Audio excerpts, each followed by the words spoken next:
Okay, guys, now start. Huh? Okay, so Yes, sir. we will discuss big IP F5. Okay, so we have two types of devices here. One is big IP, and the other one is WebRon. Okay, so big IP is just like a single switch. So here, what we have one single device. Okay, but here in the WebRon, we will be having a kind of stack switching. Okay, it means we will be having here blade server. So this blade server will be having almost 4 to 5 devices. Okay, it means let's say one single big IP can handle up to let's say 10,000 requests. Okay, so this WebRon can handle around 40 to 50,000 requests. Okay, so let's suppose this example. Okay, maybe in the real time they can support around 1 lakh or 2 lakh. Okay, so let's say if you know like you'll be having a low number of customers. Okay, so what you can do, you can just use a single big IP. Okay, so these are like 1 lakh, we can say 1 lakh per second. Okay, 1 lakh connections per second. Okay, like this. So but if you know, let's suppose you are using your Facebook. Okay, so in the Facebook maybe we can have around 4 to 5 lakh connections per second, right? So at the time I will be using WebRon. Okay, so these are the two main difference in between big IP and WebRon. Okay, so guys, any doubt till this point? What is the difference between big IP and WebRon? So Wipron is the most efficient one when compared to the big Yes, IP right now, sir. yes, but that will And be like costly, right? another question is the both devices belongs from same, Same. provider. Yeah. If I'll talk about big IP IOs, okay. If I'll talk about the mechanism, if I'll talk about the traffic flow, if I'll talk about the component of the devices, so that will be same, exactly same. Okay. That is just a combination of 4 to 5 big IP, like this we can see. Okay, this single big IP can accept 1 lakh connections per second, but this WebRon can accept around 4 to 5 lakh connections per seconds. Okay, this one is clear. Yes, sir. Okay, now Yes, sir. so basically here in the big IP, let's say if I talk about a switch. So a switch, whenever it will receive a packet, it can just read a layer 2 frame and can do the forwarding on the behalf of MAC address, right? If I will talk about a router, so a router can receive a packet, can read the layer 2, it will remove the layer 2 and it will read the layer 3 on the behalf of layer 3, it will do the forwarding, right? But if I talk about big IP, F5, okay, so this big IP F5 can read layer 2, can read layer 3, can read layer 4. Okay, till layer 7 it can read. It means whenever it will receive the packet, it can do everything. Like it can do the changes in the layer 7 packet also. It means let's say I'm sending a request or I'm sending a real page.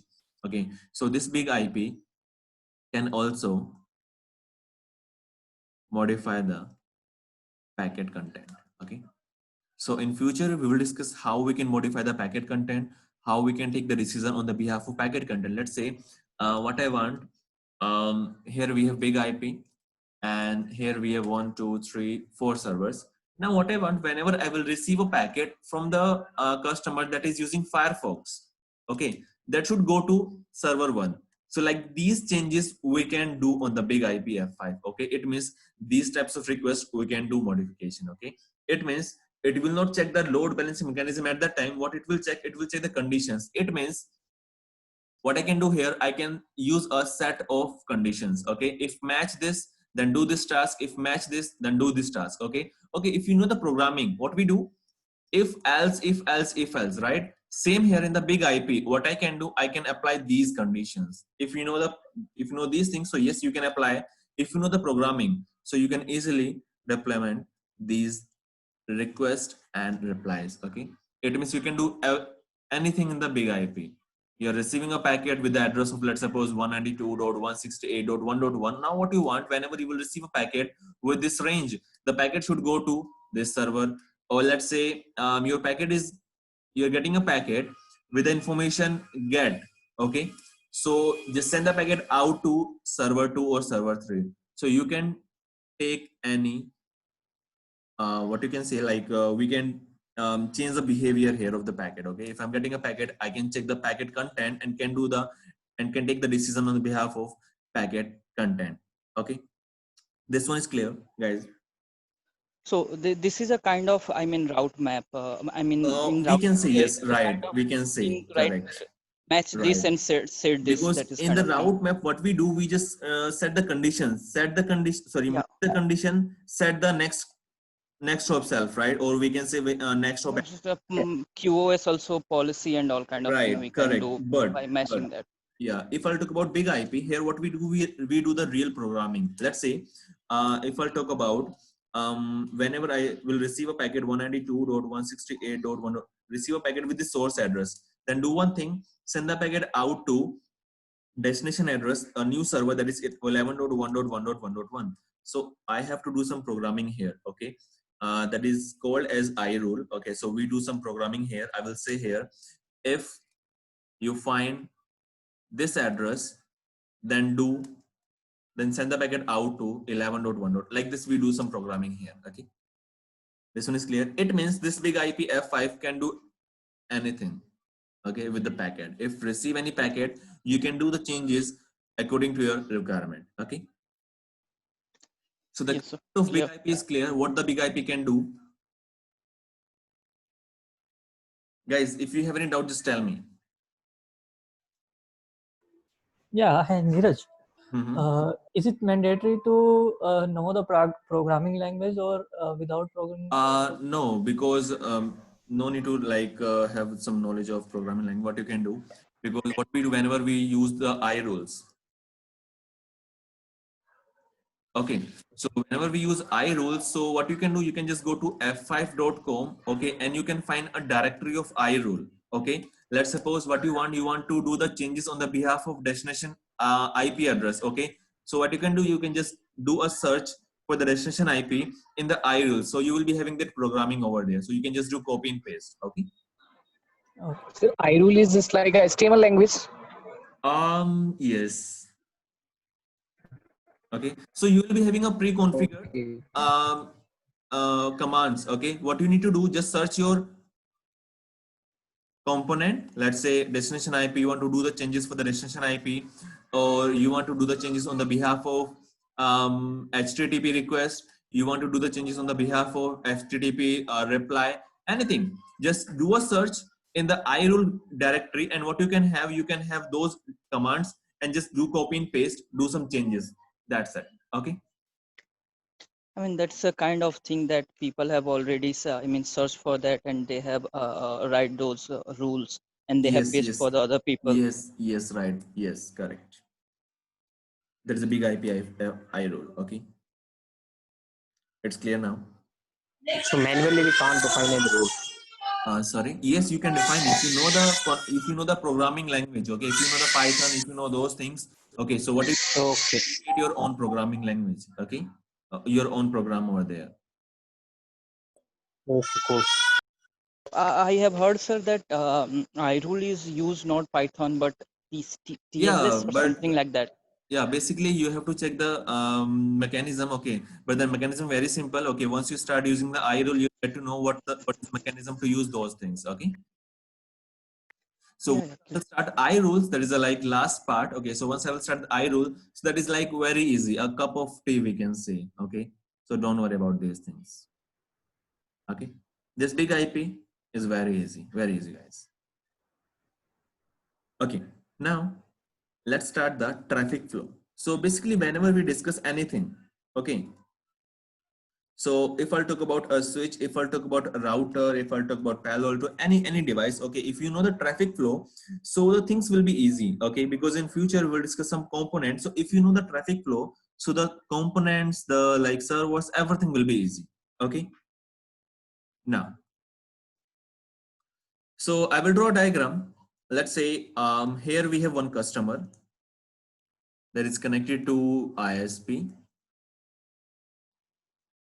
that is having connection with big IP. And the big IP will be having a switch here, server 1, server 2, and server 3. Okay, so this is the first condition. And let's say here we have router 1 that is also having a connection here like this. Okay, so in the first scenario, what I will do one thing. I will say to this device, I will say to this device, I will say to this device, your default gateway is your router, R1, R1, R1. Okay. So we're discussing the traffic flow in the case if we have the default gateway as router address, okay, not big IP address. Then we'll discuss what will happen here. So let's say this PC is having an address 10.1.1.1.1. These servers are having address 192.168.1.1 and 1.1, 1.2, 1.3 like this. This interface is having, let's say, 11.1.1.1.1. This interface is having 12.1.1.1.1. Okay, so this interface will be having the same range, the range from this subnet. Okay, now whenever this user want to communicate to the big IP, so basically first of all, the big IP will say to this ISP, whenever anyone, just guys, just give me 1 minute, huh? Just 1 minute.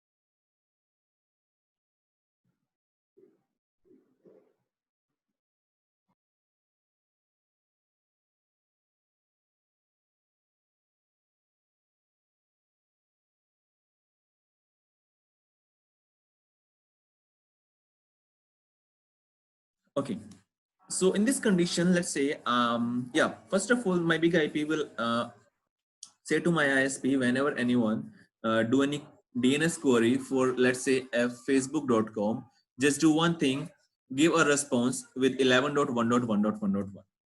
So guys, do you know what is DNS? The DNS lookup, the DNS query, the DNS. Yes, sir. Yes, we know. Okay, so basically, just tell me one thing, how this ISP will get to know I'm getting a query for IPv4 or for IPv6. Any idea? Let's say this ISP is having facebook.com with IPv4 address 11.1.1.1.1 and with IPv6 address, let's say 11:11:11:11:11. Okay, so how this ISP Type of will record. get type of record? Okay. There is a field. There is a field in layer 3. I just don't remove the field. With using that field, it comes to know. I think. No. Anyone? With the help of type of record, whether it is a record or quad record. Is it with IP4 header or IPv6 header? Okay, no, it's depend on the type. Okay, basically whenever this PC will do a query, a DNS lookup for a type record. Okay, it means once the ISP will receive the information, it will see, okay, this is a type. Okay, it means I have to reply with IPv4 address. Okay, a type record. And whenever this PC will send a request with 4 times A, okay, it means the device will get to know, okay, I have to reply with IPv6. Okay, it's clear now? Yeah. Okay. Is it 4 time A you are saying, sir? Yes, 4 times A, right? Okay. The IPv6. Quad record. Yeah. Quad record. Yeah, that is right. Adding. Okay. Sorry, is what? Is core record? Yeah, it's 4 times A record. We can. I mean, how does it tell the difference in protocol for the lookup? No, basically, like the device will ask like for the A type, or maybe it can ask for the 4 times A. Okay, so once a device ISP will receive a DNS query, so it will look the type. Okay, it will check the type code. So if find A, Okay. provide IPv4 address. If receive 4 times A, it will provide the IPv6 address. Okay. Okay. So Okay. if I will catch in Wireshark, then will I able to see this? Yes, we Type? can see everything. Don't worry. I will show you everything. Okay. I will show you everything from scratch. Don't worry, brother. Okay. Right now we are discussing the traffic flow. Okay. I will open the Wireshark. I will. Sir, just one question. Just one question here. You Mhm. are asking about that. I mean, flow of request, right? Yeah, we are So discussing the suppose traffic if flow. suppose if I want to access Facebook, then whenever I open my system, then Mhm. I typed Facebook, then first that browser will check me my cache, my system cache, for if there Right. is a entry for Facebook. Okay, brother, like basically right now I will not discuss about real DNS, okay, how the device will do a query for the DNS, okay. That is just a normal mechanism. Whenever a device need a IP address for a name, okay, it will just do a lookup, okay. Because if I'll talk about DNS, it will take around 4 to 5 hours to explain the DNS, right? I can understand. Sir. Yeah, Thank you so much. yeah. So that is just a basic Hi, mechanism. Whenever a PC need any IP address for a name, okay, it will do a lookup, it will do a DNS lookup, and will just send a DNS query and will get reply on the behalf of type code. Okay. So Neeraj, what is C record? Is it same 4 time A or is there a difference? Sorry, come again. C record. As you said, A C type record. means yeah, C record. I don't have any idea, bro, about this one. Okay. It's a canonical name record which is used for alias. Canonical. Yeah, Alias. basically the DNS has Canonical 4 to referral. 5 It's a records. referral Okay. record. Yeah. Okay. So just focus on these two things. Okay. Okay. For the big IP, yeah, because the DNS has around 5 to 6 record types. Okay, we just need to focus on, because on the big IP F5, I'll just using the IPv4 address or IPv6 address. I will not use any other mechanism to get the packet. Okay. Okay. Now, so let's say the PC is having the address 11.1.1.1.1. So what this will do, this will create a new packet, right? So it will add application layer data, right? It will add the layer 4 data, like it will add a TCP header and will put some port numbers. And then finally it will put IP header with the source address. Let's say the source address is 10.1.1.1.1 and the destination is 11.1.1.1. So right now, what will happen here? The PC will send the packet out to ISP, right? The ISP will check the table and will send the packet out to big IP, right? So once the big IP will receive the packet, what it will do one thing. It will check, okay, I can listen this address. Yes, I can listen this address. Okay. It will check the available server. So I'm just like, okay. Yeah, it will check the servers. Okay. And it will send the packet out to the server. So by default, one more thing here. By default, a big IP will do destination based NAT. Okay, it means whenever this device will receive a packet on this interface, it means this is the destination. I need to send the packet out to these servers. Okay, so at the time, by default, the big IP will do a NAT, or destination based NAT. Okay, it's clear now. So in this condition, let's say the big IP F5 is doing a translation and the servers will receive the packet. Now what will happen here? The servers will check the packet. Now the servers will get the packet with the source IP address 10.1.1.1.1 and the destination IP will be 11.1.1.1.1, right? What they will do, they will check, okay, I need to get the give the reply. So in that case, 11. Now the new address will be 192.168.1.1, right? Now this device will try to give the reply with the source address 192 series with the destination address 10.1.1.1.1. Now what will happen here? It will check that destination address is not belongs to my same subnet. So it will check the default gateway, right? It will find the default gateway address is the router address. So they will send the packet out to the router. This router will also do the netting, right? Because we need a NAT address, NAT configuration here.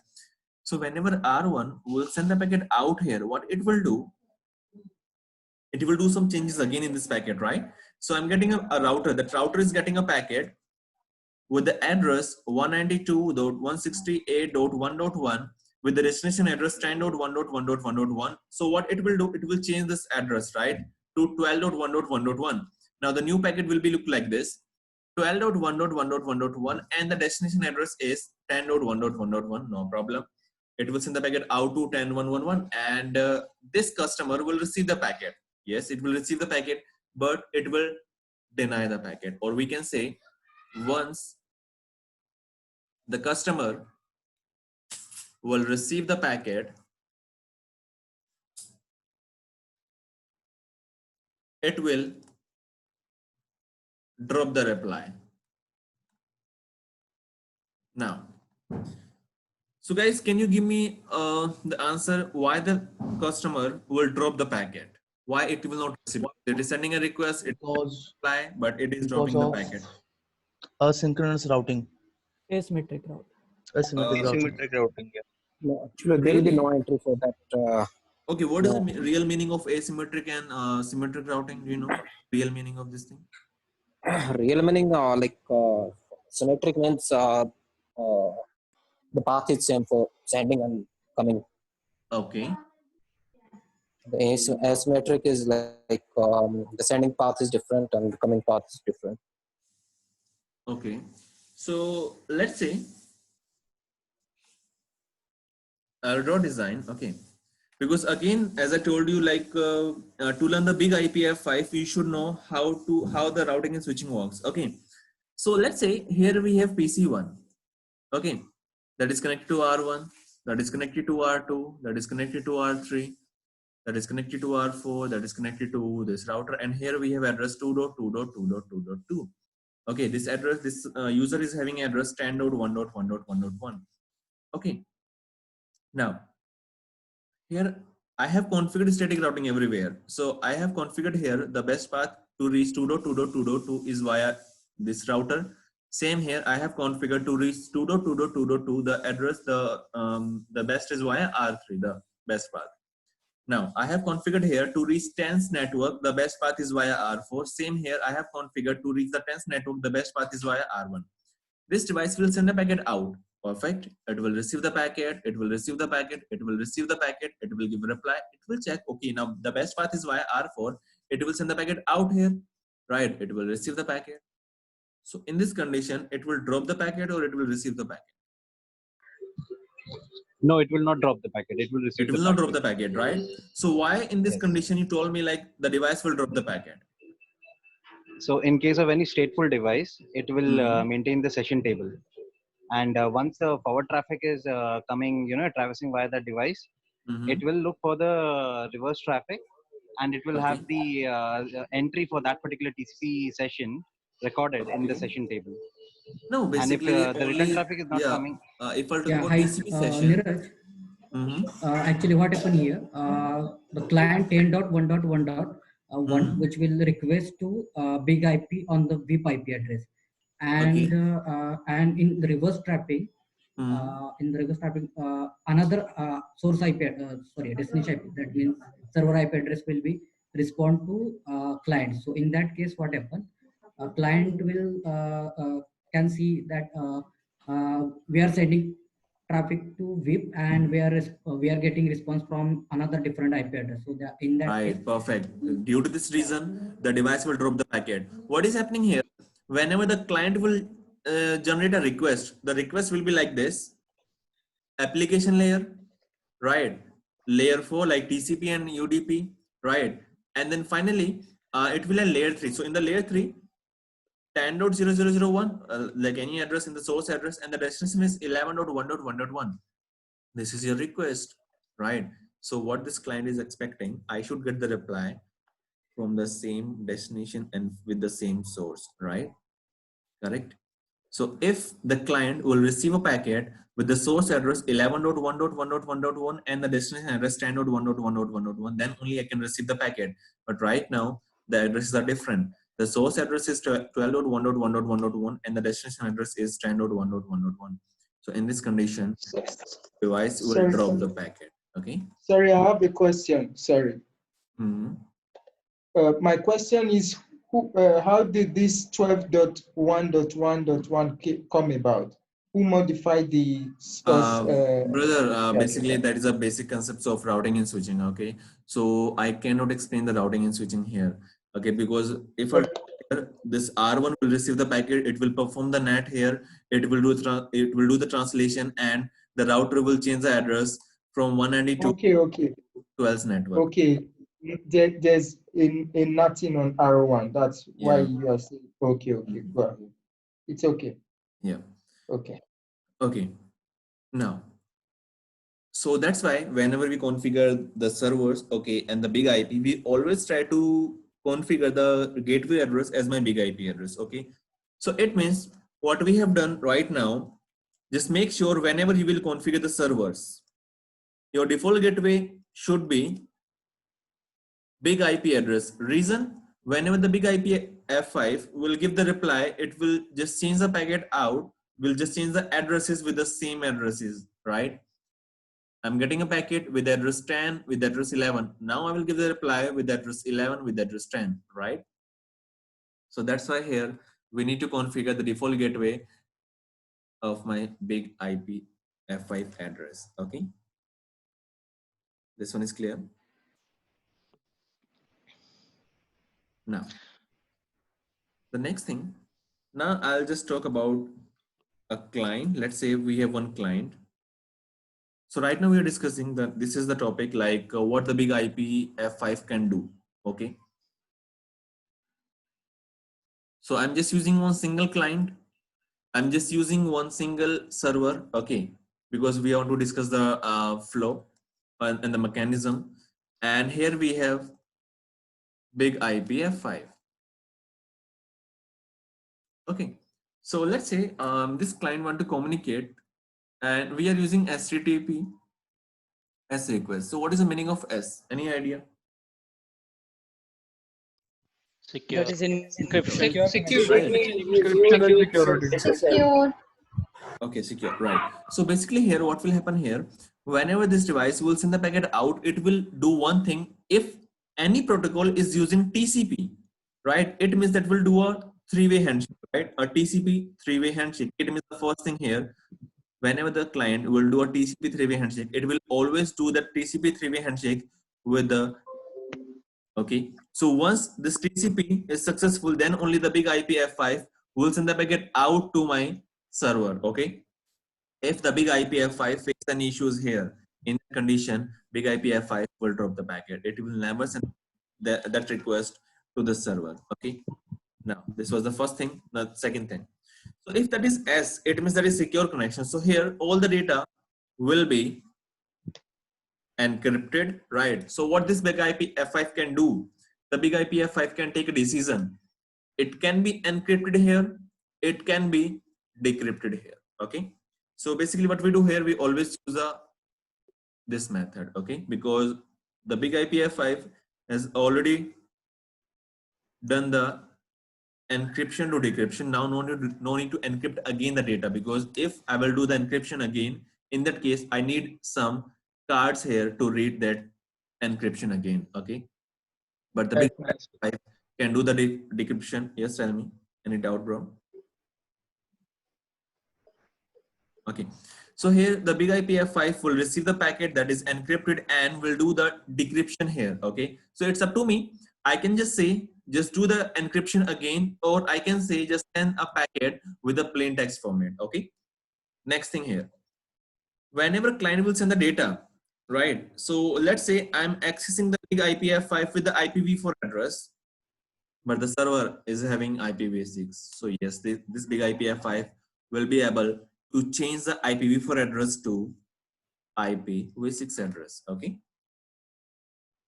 This concept is clear. It means whenever a big IP F5 will receive a traffic, it will check everything, okay? Now it means whenever it will receive a packet here, application layer data, it can read the data and can do some modification before sending the packet to the server one, okay?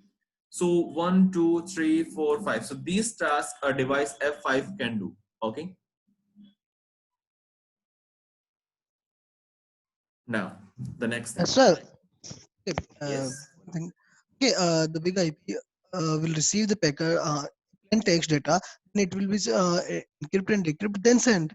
Or if we Yes, always.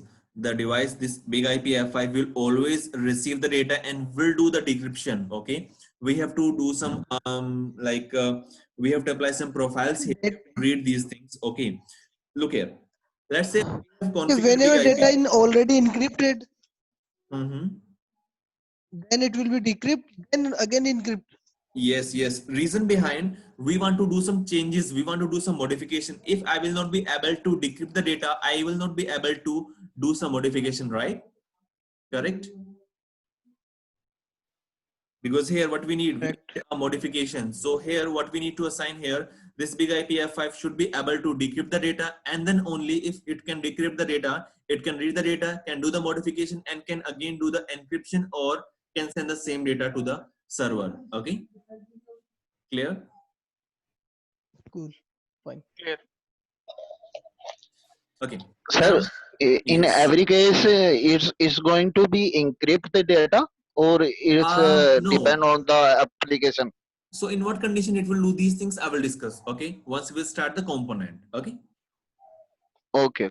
Yeah. So in the practical part, in the lab part, I will show you in what condition we use encryption, in what condition we use decryption. Okay.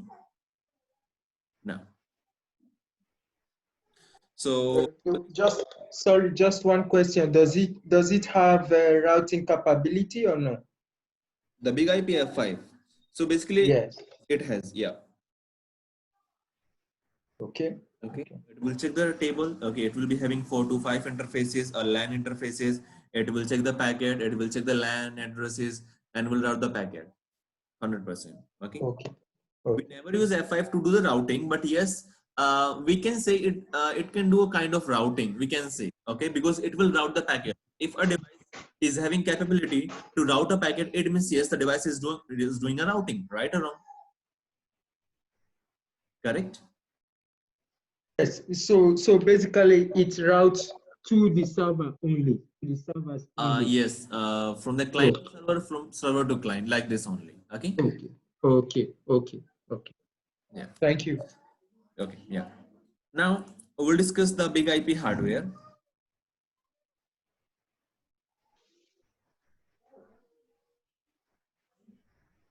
Big IP hardware. Okay. So let's say we have a real device. Okay. How I will troubleshoot, how I will get to know what are the ports, what are the screen, what is the screen, what is the numbers, what is the status LEDs. I will discuss everything. Okay. So first of all, here I will be having a port. Okay. So that is your MGMT port. I think this term is clear. MGMT, right? Yes. Yes, sir. Okay. Management port, correct. So management port I will be using to access the device. Okay. So by default, if I talk about big IP, by default, big IP will be having IP address 192.168.1.245. Okay, let's suppose you have physical device. Okay, so what you can do, you can just connect your cable to MGMT port and can just access this IP address. So you will be having access of this big IP F5. Okay, this is clear. And port, this MGMT port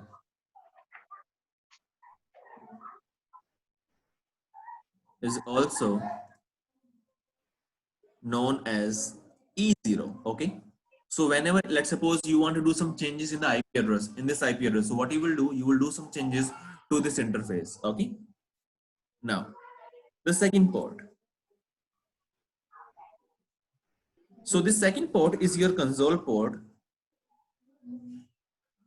So using MGMT, what we do, we access the device via any third-party software, or we can say using a SSH connection always. Okay. But if I talk about console port, we access the device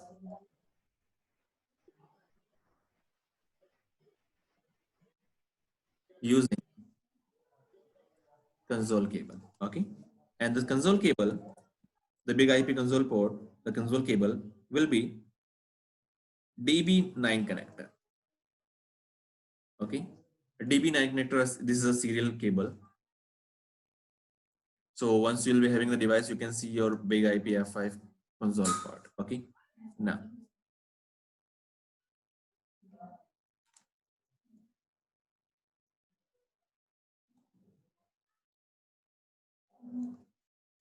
the third port,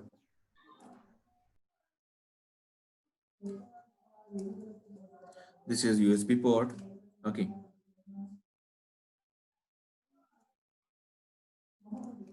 Using this port, we can connect to big IP F5 device. Okay. So why we need two big IP F5 device, I will discuss later.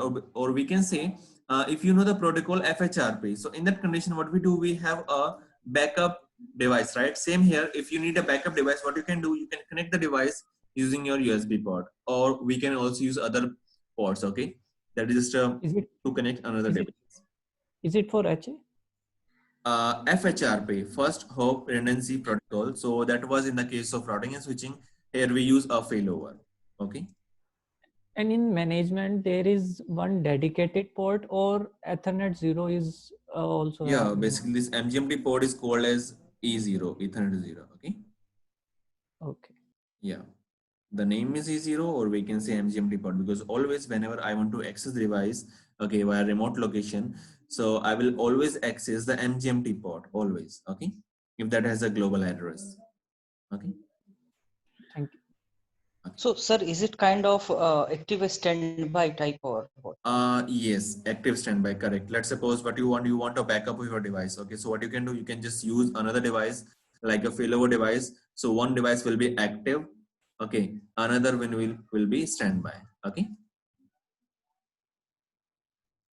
This USB port is used for that failover. Yes, the USB port we can use, the other Ethernet port we can use. Okay.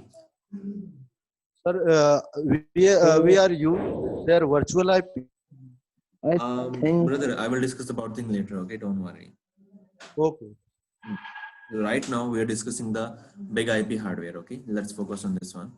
So now the fourth one here.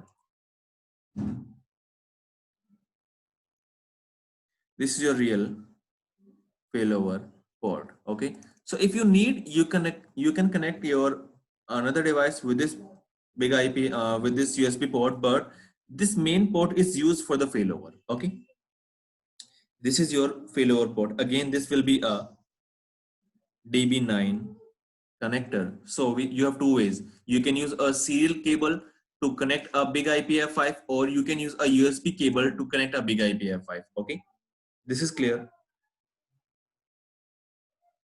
Now, the fifth thing. Sir, wait. So the third port is your USB port is also used for the failover, and fourth one is also used for the failover. Yes, basically look here. We have two things here. Using USB port and using failover port, what I can do, I can connect two devices, right? It means, let's say one big IPF5, here we have another big IPF5. Okay, so what I can do here, I can connect this device using a USB cable. Okay, I can connect device using a serial port. I can connect this device also using Ethernet port. Okay, so what we have three ways to connect a device, right? Right. So if you want to use a USB cable, yes, you have to use a USB port. If you want to use a serial cable, you have to use a failover port. If you want to use a Ethernet, so you can use the LAN interfaces to do the same task. Okay. Okay. Yeah. So we have multiple choice for the connect. Yes. We have multiple ways to do the task. Okay. Now the fifth one. So here I will be having 1, 2, 3, and 4. So what is DB? What is DB9 cable? That is your serial cable that will be having a 9-pin ring. DB9 is a connector band, not a cable. Yeah. DB9 is a serial connector. Okay. Now the next thing, the fifth. So yes, here I will be having some LAN port. Okay. Now the fifth one is your LAN ports, or we can say LAN cards. Okay. So here we use these ports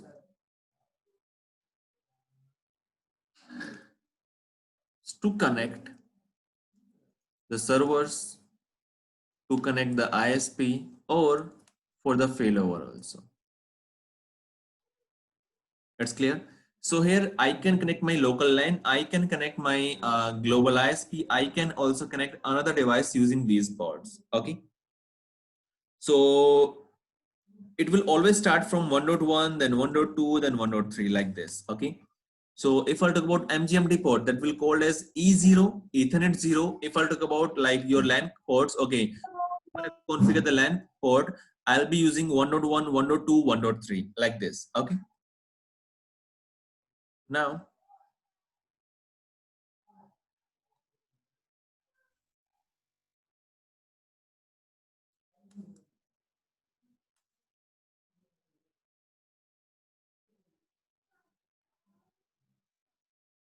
this is your gig SFP. Okay, so here I can connect. We can connect a cable of optic fiber cable.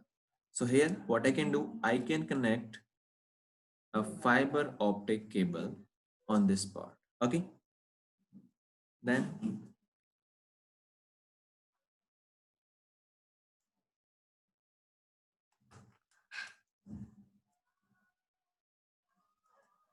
this is your fan port. Okay, so that is nothing. Then it will be having 1, 2, 3, 4. So these are the LEDs. Okay. So we have some LEDs. So about the LED, so we have LED of status. The first one is status. The second one is alarm. Okay, the third one is power one, and the fourth one is power two. So I will discuss about these things. Okay, how we can monitor these LEDs.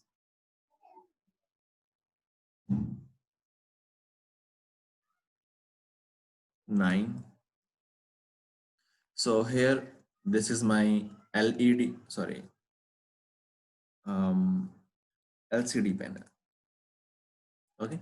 So in the LCD panel, I will be having my IP address. I can see my default gateway. I can also configure anything from using this LCD panel. It means using the 10th number. So we'll be having some button. Okay. So using those indicators, or we can say those buttons, what I can do, I can control this device. Okay. That's clear. So I will be having some controls here, like I will be having some buttons like this. Okay, so I can control it means I can configure IP address, I can configure the default gateway, I can configure these things using these controllers, and I can see those changes here. Okay, this is clear now. Sir, Mm-hmm. do you have a picture of this device? Yes. With front panel or with yes, front yes. panel? I will share in the group. Okay. Okay. Yeah. Now, so if I talk about indicators, the first one is for the status. Okay. The second is for the alarm. The third one is for the power one, and the fourth one is for the power two, right? Now, the status. So basically here what we can have off or no light. Okay, we can have here green, we can have here yellow. So if that is off, that is no light, so it means the status, or we can say the status is down, or power is down, or we can say halted. We can use these terms. Okay, now the green solid. If I see any green solid in the status LED, it means this is your normal state and system is working fine.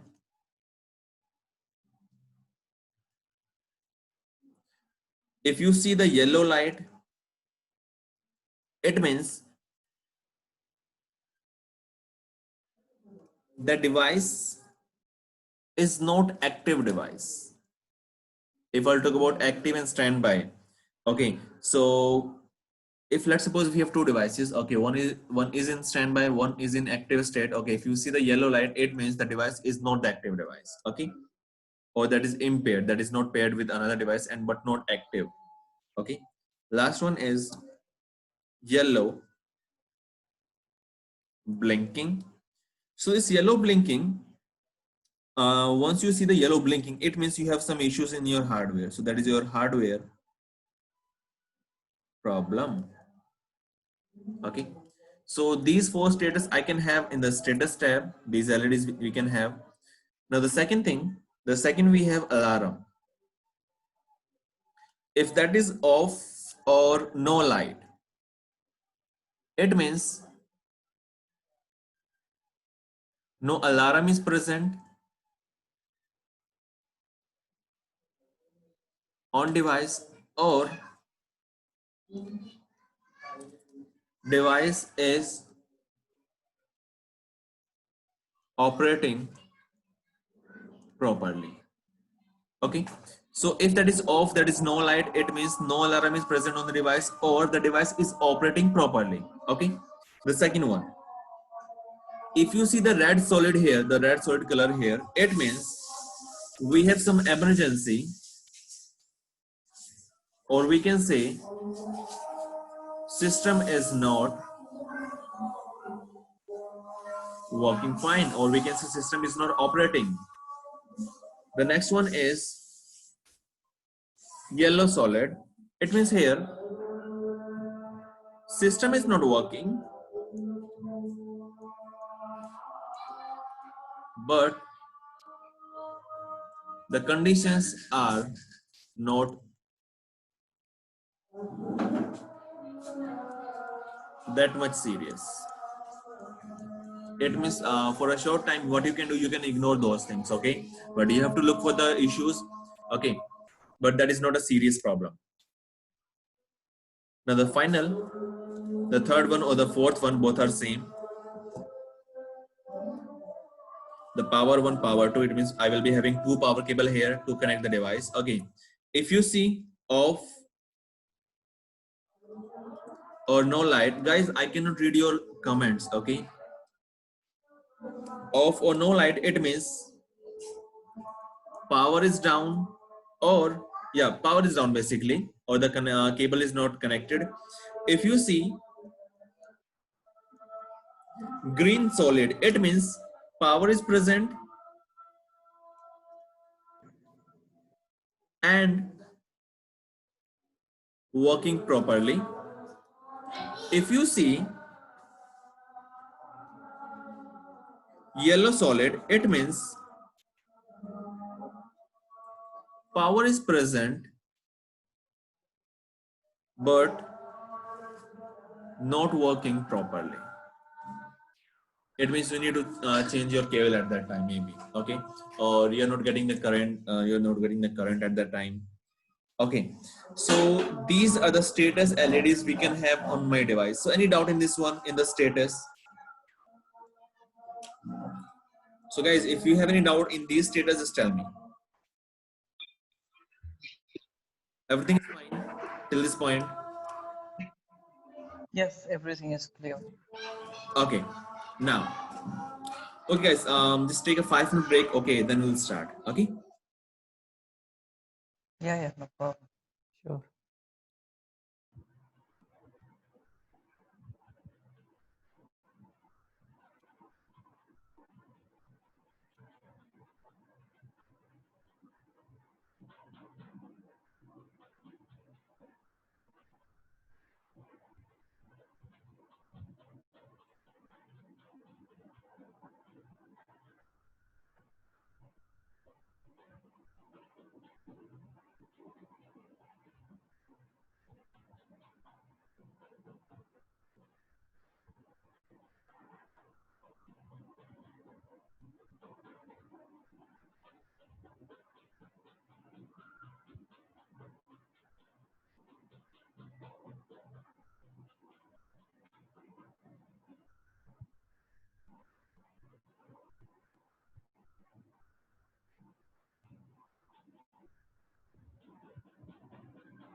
Ben, Rishikesh, please dear, turn off your mic. If you have any queries, then turn on your mic.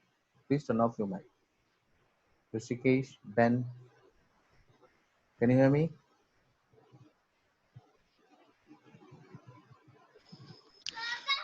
Hi, I Ben, have one question. So I hope we will be getting the recording of all these sessions. yes, I will upload this recording on YouTube channel, no problem. Okay, but please turn off your mic. If you have any queries, you can turn on your mic, no problem. Okay? Fine, sir. Thank you. Okay, please. Manish, please.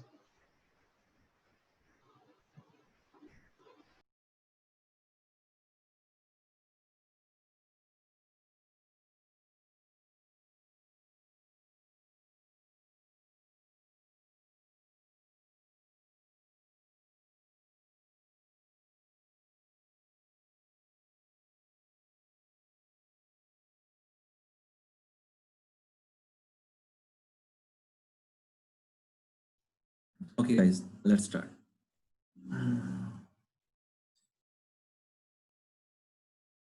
Okay, so right now, let me show you like what diagram I will be using to do all the practicals. So I will be using this ISP. I'll be using my laptop as a client. Okay, so here, yes. So I will be using my laptop as a client. Okay, so I will always generate a request using my browser always. Okay, so now this ISP, it means this ISP, how I will create a new ISP. So if you know, basically I will be using a VMware here. Okay, so I will be using a VMware here. So in this condition, my VMNet will act as ISP. Okay, then I will connect this VMNet to my switch. Okay, so basically there is nothing, that is just a VMNet. Okay, now so this F5, one single device, one more device here we have. So one will act as active, one will act as a standby. It means first of all I will do everything, all the practicals on the single device. Okay, once we start the failover process, okay, then I will add a new device in the domain. Okay, so before failover I will just discuss using a single device. Then what I will do here, so as I told you, it will be having a MGMT port, right? It will be having 1.1, 1.2, 1.3 ports like this, correct? So what I will do here, I'll be using this interface 1.1 as 1.1, or I can use any port, that doesn't matter. Okay, let's say I'm using here this port as 1.1, I'm using this port as 1.2, I'm using this port as 1.3 for the redundancy. Or what I can do, I can connect a serial cable, or I can connect a USB. But right now what we have, we just have the access of 1.1, 1.2, 1.3. It means I will be using my Ethernet port to connect another device. Okay, because right now I cannot use USB, I cannot use a serial port, correct, a failover port. So what I can use here, I can use a Ethernet port to do the failover. Okay, any doubt till this point? Now, Is it a VM based lab, or is you have real hardware devices? Sir? basically what I will do here, I will be using a VMware. I will show you like what things we need to do practical. Okay, so I need a VMware. I need a big IP F5 IOS. So I will upload this big IP F5 IOS on the VMware directly. Okay, I will not be using any EVE-NG or any other software. Okay, so I'll be using Windows XP as a server. So I will use this Windows XP as my servers. Okay, so I will enable here HTTP services just to access the HTTPS and HTTPS request, or we can say any service we can open here. So I'll be using server 1, I'll be using server 2, I'll be using server 3. So it means I'll be using one single big IP F5 and 3 servers. It means I'll be using 3 XP, Windows XP. Let me show you the design.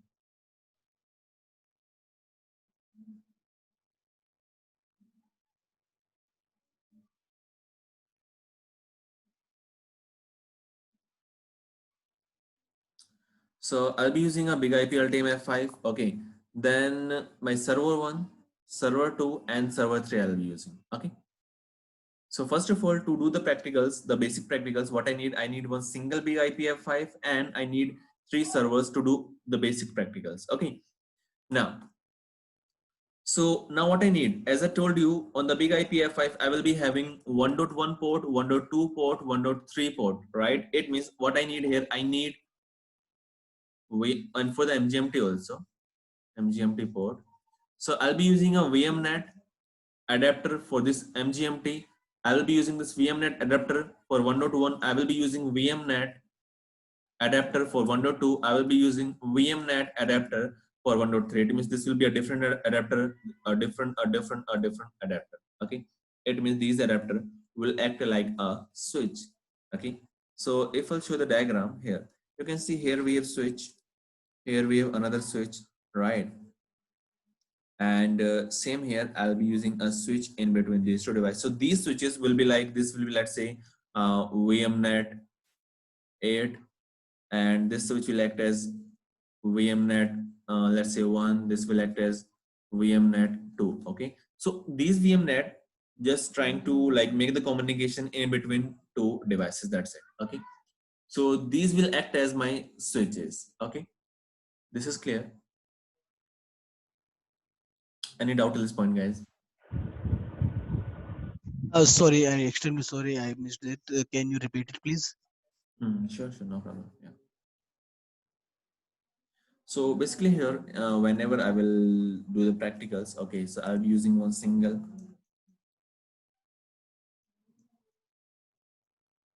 VMware. Okay, so in the same VMware, what I will do, I will just upload the big IP IOs. Okay, I will upload 3 window XP. It means I can say I will be uploading server 1, server 2, and server 3.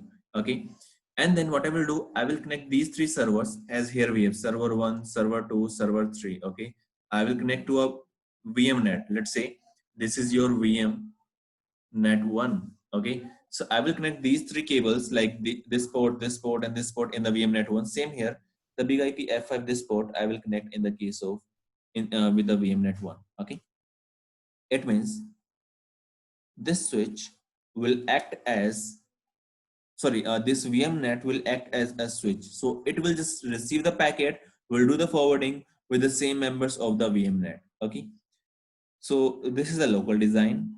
Okay, I'll be using another switch, again a VMNet 2. So I will create a new VMNet 2. I will use this port.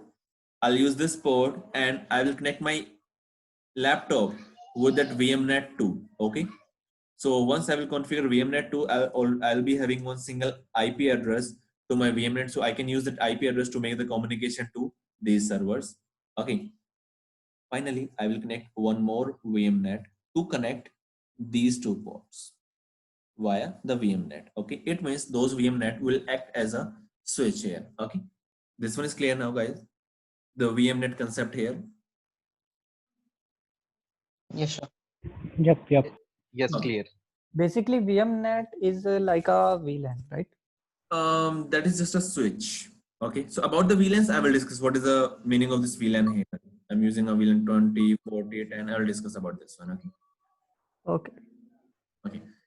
Now, So we will do this practical in EVNG. no, I told you, like, look here. I think you are not in the session, right? Look, bro, I'll be using a VMware, bro. Okay. I have VMware. Big IP in the VMware. I will upload the XP in the VMware directly. I will not be. I got it. I got it. This one, but in the VMware, VNG also running in the into the VMware. So I just good. No issue. I'll just directly import these things into my VM. Fine. I will give you a link like how to download those OVA file of your big IP F5. Okay, so you can just directly import those OVA file to your VMware. Okay, brother. Cool. Okay, thanks. Okay, now the next thing here. What about these VLANs? VLAN 10, VLAN 20, VLAN 30. So whenever we configure, okay, if you remember, whenever we configure the sub interfaces on a router to in the case of IVR, inter-VLAN routing, what we do on the sub interface, the first task we always configure the VLANs, right? Reason, maybe in the front of router, I can have a switch, and that switch, that port can be a trunk port, and we always configure that port as trunk port, right? Correct? Correct. Yes. You know the concept, so this will be clear now. In this case, so right now we are using a virtual concept, right? So I am not using a real switch. So in the real scenario, you will be using a switch, a real switch. So maybe at that time, what you can connect, you can configure this port as trunk port. If this port is your trunk port, so you will say to this port, you have to use a VLAN that is 10, let's suppose, and that packet should be tagged.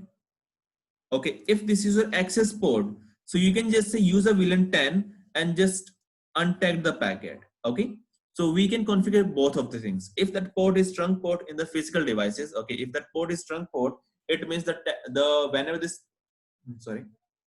whenever this device will send a packet out, that packet should be tagged at the time, right? Because whenever a trunk port will receive a packet, the packet should be tagged, right? And if that is access port, so that packet should be untagged. Okay, this thing is clear now about the VLAN. So whenever I will configure the FF interface, so before doing configuration of IP address, we need to configure VLAN ID for the particular interface. We need to define the VLAN ID here. That's it. Okay. This is clear. Yes, cleared. Yes, clear. Now, the next thing here, same, I will configure one more VLAN. I will configure one more VLAN for these things, and will configure these ports in the same VLAN. And finally, I will configure IP address on all the ports. Okay. Now, the next thing here.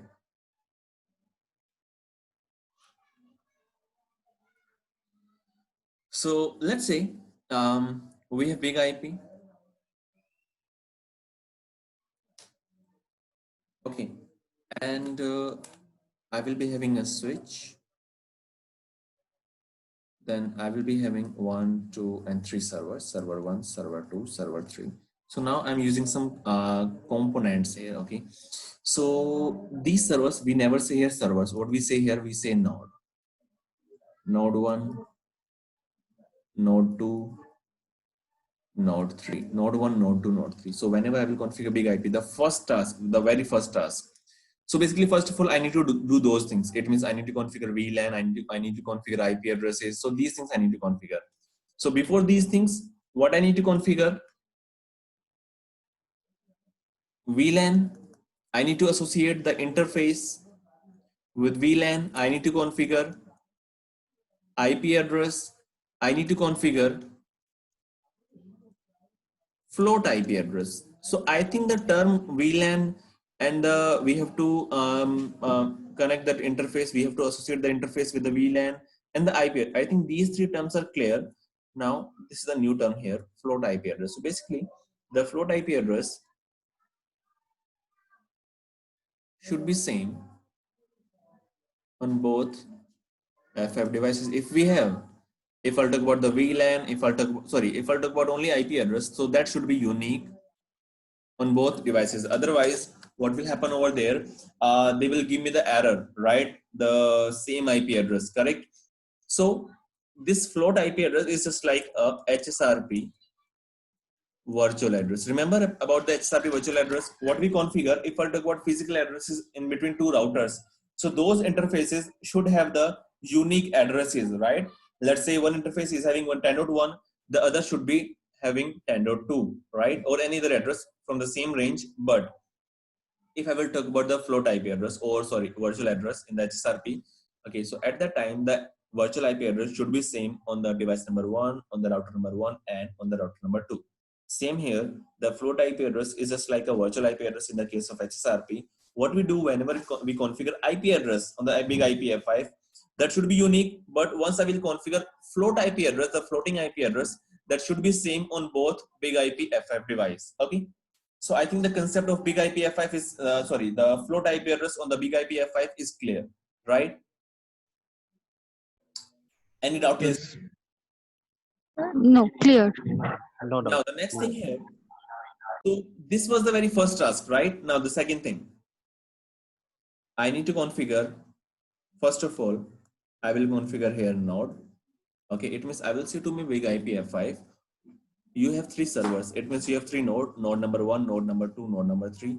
I need to configure the IP address also. I need to define what is the address of the node 1, node 2, node 3. Let's say 192.0.0.1, 192.0.0.2, 192.0.0.3.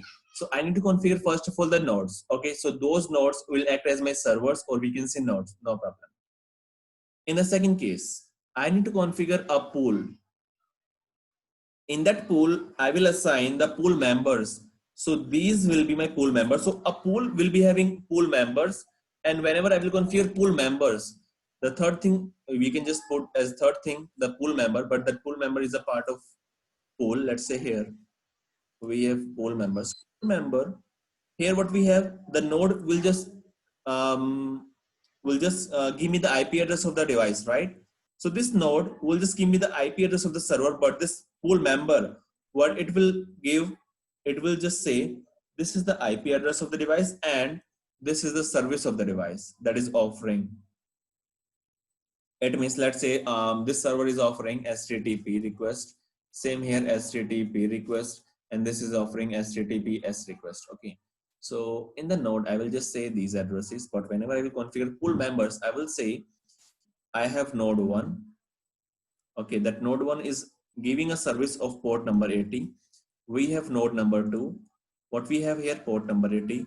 We have node number 3 that is offering port number 443. It means that is offering the services 443. Okay, so it means if I'll say what is node? Node is just IP address of the server. What is pool member? Pool member is the IP, is a combination of IP address and the services. Like this we can say. It means a pool member is a combination of IP address and a service. And finally, we configure a most, okay, basically here in these two things, nodes and pool members, they will be having only private range. Always. Okay. Now, third thing here, we need to configure a virtual server.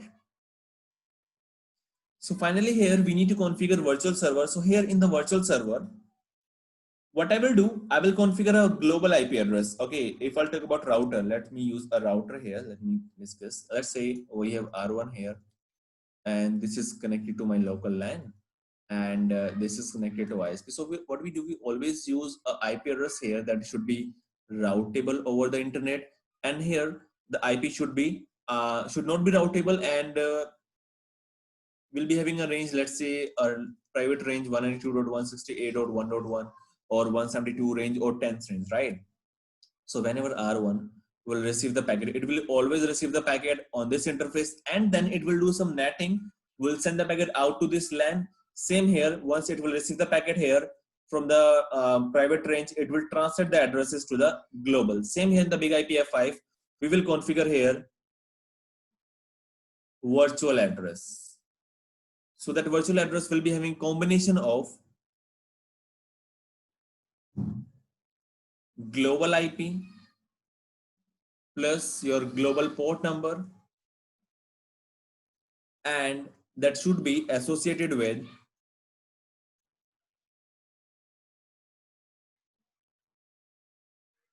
pool. It means for customers, those customers will see this global IP address and those customers will see this global port number. It means, let's say I will configure IP address here 11.1.1.1.1 with port number 80, and my pool members are having server 1 with a port number, let's say 8080. Okay, server 2 with port number 8080. I can use any random port number on the server. That doesn't matter what addresses, what port numbers we are using here, or what addresses we are using here. The server 3 is using, let's say, port number 8080. So once it will receive the traffic here, it will check, okay, if this one is same, if this one is same, it means if these two conditions are true, then do one thing, choose one single pool member from the pool. So once it will choose a pool member, it will do one thing, it will change this address to this node address and will change this port number to this port number. Okay, so like this the devices will work. It means the basic, very basic things we need to configure: node, we need to configure pool with pool members,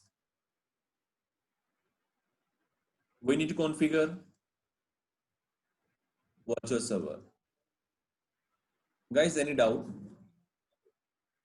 Neeraj, Ashish here. Yes, tell me.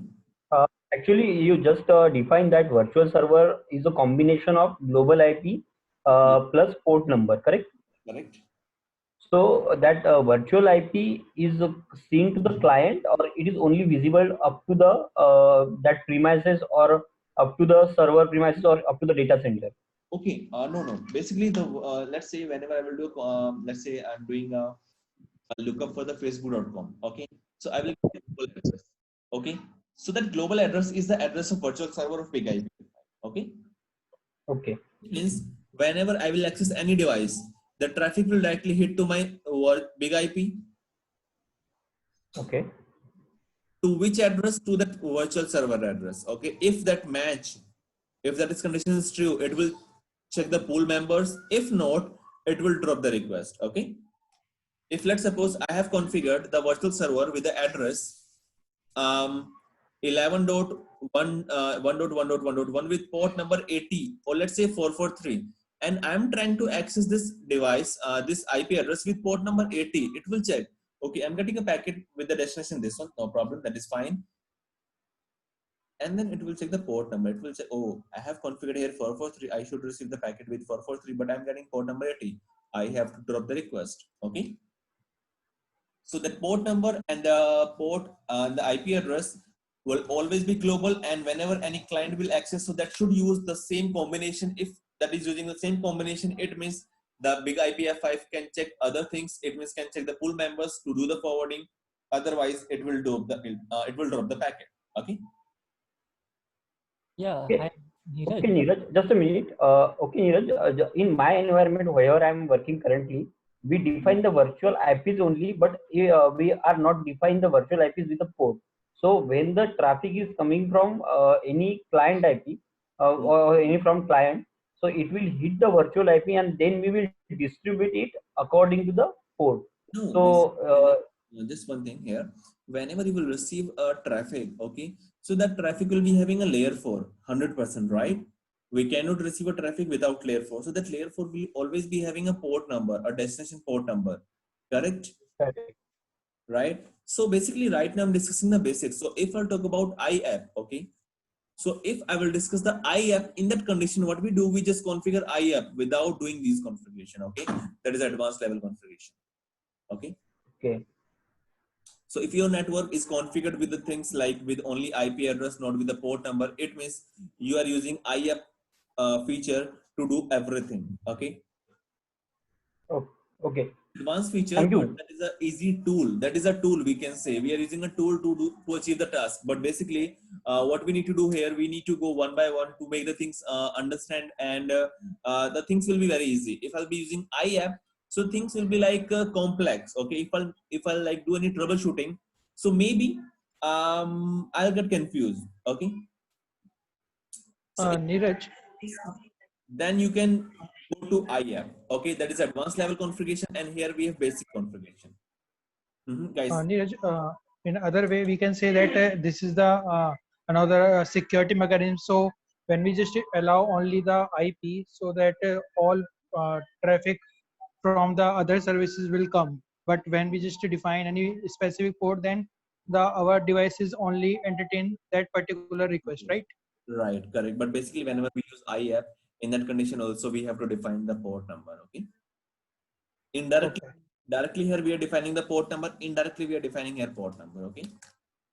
We have to define reason. Whenever it will receive the packet, it will check the IP address. It will check the destination IP and destination port number. If those conditions are true, okay, in that condition only the device will receive the packet. Reason: without layer 4, a device cannot send a packet out, right? And whenever I will access let's say a website, so maybe that can be having port number 80, or maybe that can have port number 443. So we have to configure these port numbers on my big IPF5 with my IP address. That is mandate part. Okay. So once we go like one by one, so you'll get to know why we need these port numbers. Maybe right now we're just doing the theory part, so maybe things will get confused. Okay, once we start the practical, you will get to know these things. Okay. Yeah, Neeraj. In real scenario, we have firewall, then our LTM. Okay, cool. In that case, we have a private IP, right? Correct. We can use private IP for virtual IP. Basically, yes, we can do, but at that time, what we do. So if we have firewall, in that condition, we need to configure, we need to say my ISP. Let's say I'm using any global address. Okay, it means my firewall will allow the connection, right or wrong? Right. Will hit to my Firewall. correct. Right, guys? Hello? Correct, correct. Yeah, correct. We need to, if I want to go, if any customer want to communicate to facebook.com, just route it out to my global address. That's it. Okay. So once the firewall receive the packet, it will check, okay, that address is allowed or not. So I need to send out my big IPF5. Now, once the big IPF5 will receive the packet, it will check, okay, I'm getting the same packet. I can just do the forwarding to my. So that's it. So, We can also use no, my question is, can we use the private IP like you were saying that we need to use public IP for virtual IP? So your question is like in the previous example, I was global address, right? Hello? Now Yeah, you're right. saying, can I use address? Yeah, Right? because Okay. because it's our internal Yes, we network. can use. So basically, in future, we will discuss two things: mode, okay, and we will discuss two-handed mode. So once we start these things, I will tell you that thing. Okay. We have two modes: one-handed mode, two-handed mode. So I will discuss at that time. Okay. So, Neeraj, in this case, where we are employing firewall, like firewall is in the interface, and then the packet will be get checked over there that whether it is destined for 443, suppose, or we will configure the firewall only with the IPs, like. No, basically that's up to your firewall configuration. Okay, what configuration we have configured here. Okay, so this firewall will just receive the packet. Basically, a firewall can read the packet till layer 7 also. But at that time, what I need, it will just receive a packet. Will just do a through to my big IPF5. Okay. Okay. So once we start, Yeah. So here, like after passing from the firewall, my big IP5 virtual server will examine the packet that it is for 443 port or 80. If not, then it will decline the request. If yes, it will pass the request. Yep. Is it okay? Thank you. It will just pass through. We can see we have one concept, pass through concept. Okay. So we'll discuss in the one-handed and two-handed mode. Okay. Sure. Thank you. Hello, Neeraj. Last question on the virtual IP. So if we configure the private virtual IP at our big L5, means big L5 LTM, so in that scenario, the public IP will be must configured at the firewall, correct? Yes, definitely. Because if you have basic thing, if you configure here private address, so those private address will never be routable, right? Now, who is the responsible device? This is the responsible device, right? So netting will be done for this private IP in firewall. Yes. Thank you. Basically, firewall will do netting for public IP to private IP of LTM. Yes, sometimes we do a static netting, right? Thank you. Thank you. Okay. Yeah. Okay, so we need to configure nodes, we need to configure pool, we need to configure pool members, we need to configure virtual servers. Okay, so those are the part of the practical. Okay, but it like those nodes, those pool members, and the virtual server will be having other mechanism also. Okay, so before those things, I will start everything one by one. Okay, so basically, before the second class, what you need to do, install all OVA file. Okay.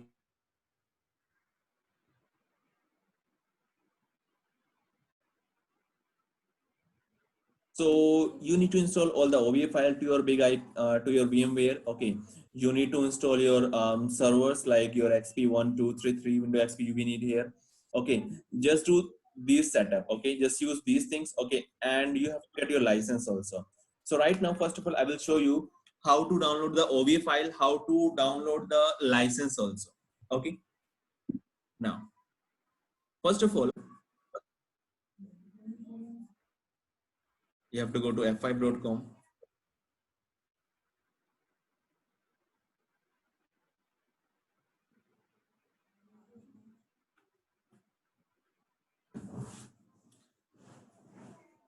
So before second class, yeah, like, we will set up the, like, you should have these things. Okay, so then we can set up the big IPF5. So guys, anyone should have these things. Okay, so what I will do in the next class, I will set up the, I'll set up these things in your laptop. Okay. Okay, guys, just give me a confirmation. Then I will set up to the same laptop. Just give me a confirmation. Sure. So Paras, you're saying yes? Yep. Okay, so Paras, in the next class, what I will do, I will set up these things in your laptop. Okay. Sure. Okay, and first of all, like, at least you should have 8 GB RAM in your laptop. Okay. Okay, sir. Okay. Neeraj, when will be the next class? Next class on the next Monday. Monday. Yeah. Monday. I'm just free on Monday. Okay. Okay. So like on Which time? Any time? Same timing, 8 to 10 p.m. Okay. Yeah. Fine. Okay, so just go to your f5.com to this website. Okay, scroll down, get a free trial. Go to your free trial.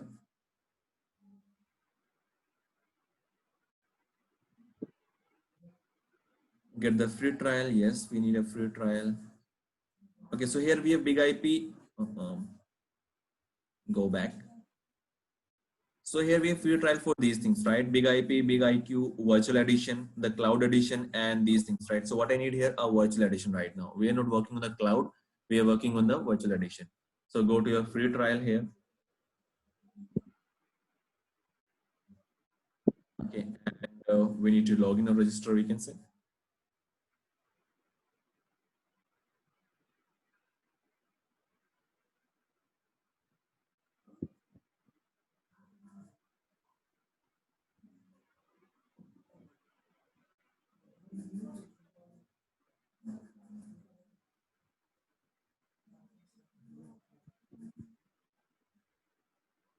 Now I need to configure here like my address. Okay, so Paras, I'm creating the new address, a new account here.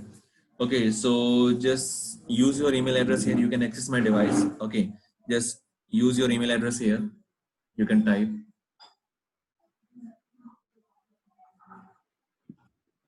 Hello, Paras, can you hear me? Yep, I can. Okay, Paras, you can access my laptop and please write your email address here. Actually, right now I'm watching this video from my phone, so. Oh, okay, no problem. Guys, any other guy like that can do this task, because I don't have any other email address. Anyone? You can use my mdgotwal@hotmail.com. Okay, let me. Okay, so.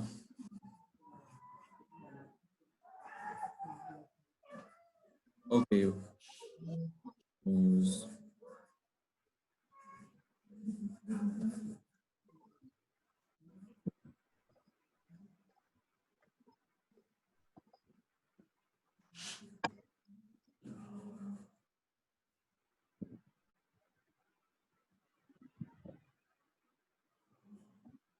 Just create your account here, okay? That is already registered. Okay, if you have that already registered with your f5ok.com, you can just go to your free and download your free license, okay? Sure. There's another one.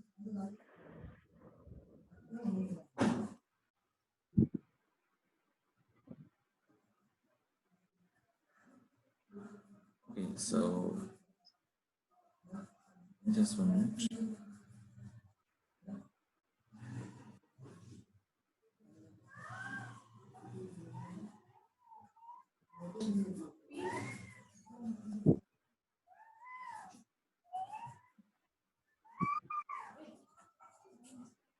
Amit, you can access my device, okay? So just fill these name, like name, last name, these things. Hello, Amit, can you hear me? Can you access my device?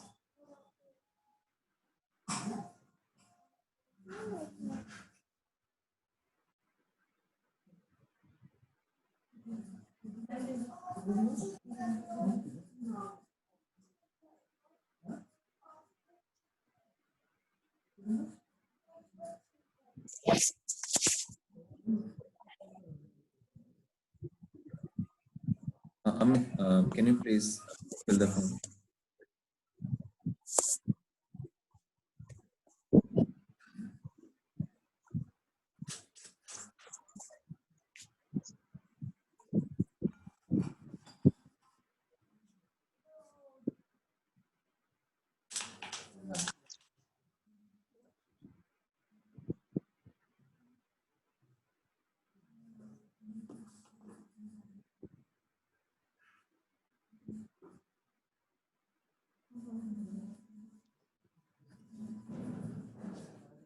Okay, guys, let me open my email address. Okay, so I will show you those things. Okay, just do one thing, like before the next session, you have to create your account on F5. Okay, I'll just look. I'm trying to. Hello. Yes, I'm controlling, but it's not let me allow type. No problem.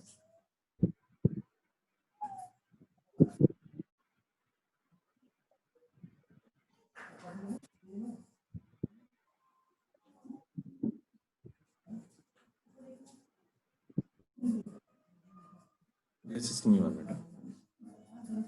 I'm checking my password.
Okay, so once you will configure, like once you'll create your account here, okay, so just use your purpose, okay, your job function, how many keys you want here, for which product you want here. So we need here for the big IP, VE, virtual edition, okay, and then I can just say I need 3 keys or 2 keys or 1 key. So basically for these, for only LTM, what I need only 2 keys, okay, one for my big IP active device, one for big IP standby device, okay, and then finally enter the black keywords and then get your license key. Okay, so once you get your license key, okay, the next step I will discuss in the next class. Okay, so Amit, just do one thing before the next session. Okay, download these things, just get your license. Okay, the next step to download the OVA file,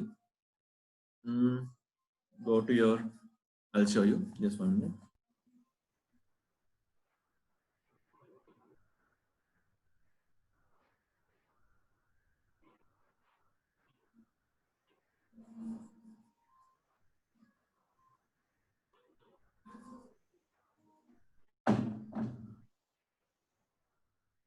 Go to your downloads, find a download, and we need to download big IP virtual edition. Yeah, this one, and use this one. Okay, big IP F15.1. This is the latest version, virtual edition. Hello. Hello, Neeraj. Yes. I have the version of big IP 13.1.0.04 all SCI OVA. Is it That is also okay? compatible. Yeah, no problem. You can use that one. No problem. Okay. I accept. Basically, the 13 and the 15, like the difference between these versions. So this version will be having like some different outputs or maybe some different options. Okay, but the concept will be same. And we need to download here OVA file. Okay, so just click on this one and it will start your downloading.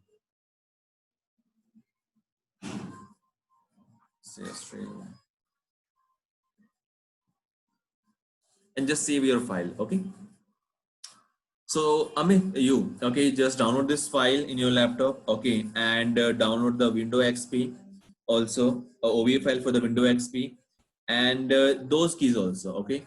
So in the next class, first of all, I will just do these. I'll just set up this big IPF5 in your laptop, and then we'll start the class. Okay. Hello, Neeraj. Yes. Earlier, I tried for the means for big IP5, but I think I have faced the issue to set up my server means Windows XP. I am not able to set up with a Windows XP in my VMware. Okay. What you can do, you can just download a new OVA file and then just directly import. Okay. So just Hello, Neeraj sir. Yes. Sir, I have a 11.5 version big IP. Is it compatible? Because we will I already have LAMP server and big IP 11.5. Okay. It's okay? Okay, yeah, no problem. Yeah, that is okay. You can do all the practicals, no problem. Yeah.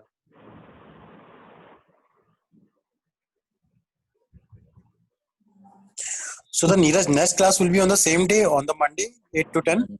Monday 8 to 10, right. Okay. So Neeraj, why we are selecting Windows XP especially and not latest That Windows? will not consume your RAM, right? You can just give 500. Oh, okay. Yeah, that's.